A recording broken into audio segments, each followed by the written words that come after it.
মানবজাতির সৃষ্টির জন্য মাটি সংগ্রহ করার ঘটনাটা কি আপনি জানেন? এই ঘটনাতেই লুকিয়ে আছে কেন হযরত আজরাইল আলাইহিস সালাম জান কবজ করার দায়িত্ব পেলেন। চলুন জেনে নিই সেই আশ্চর্য ঘটনা।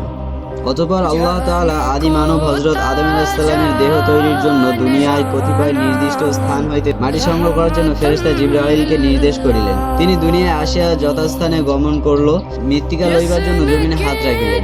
কিন্তু জমিন তাহাতে অসম্মত হইয়া জিবরাইলকে আল্লাহর কসম দিয়া বলিল, জিবরাইল, আল্লাহর কসম, তুমি আমার দেহ হইতে মাটি লইও না।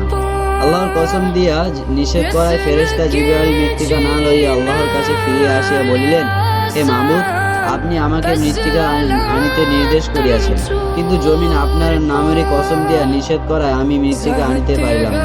জিবরাইলের মৃত্তিকা আনিতে অক্ষমতার কথা শ্রবণ করে আল্লাহ তাআলা ফেরেশতা মিকাইলকে মৃত্তিকা আনিবার জন্য পাঠাইয়া দিলেন। তিনি দুনিয়ায় আগমন করল। জমিনকে বলিলেন, হে জমিন, তুমি আমাকে সামান্য মৃত্তিকা দাও, আমি আল্লাহর নির্দেশে মৃত্তিকা লইতে আসিয়াছি।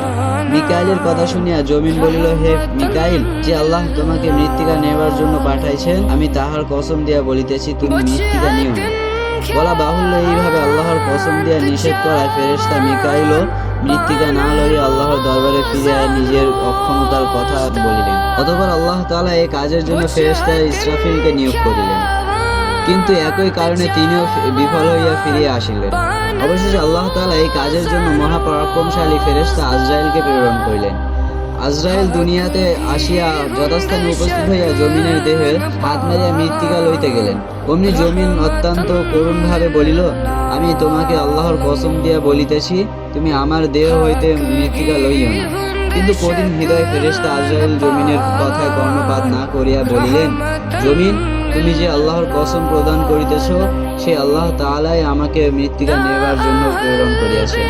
কাজেই তোমার কথায় আমি আল্লাহর নির্দেশ পালনে বিরত থাকিতে পারিব না। এই বলিয়া তিনি জমিনের দেহ হইতে মৃত্তিকা লইয়া গিয়া আল্লাহর দরবারে পেশ করিলেন। সুবহানাল্লাহ।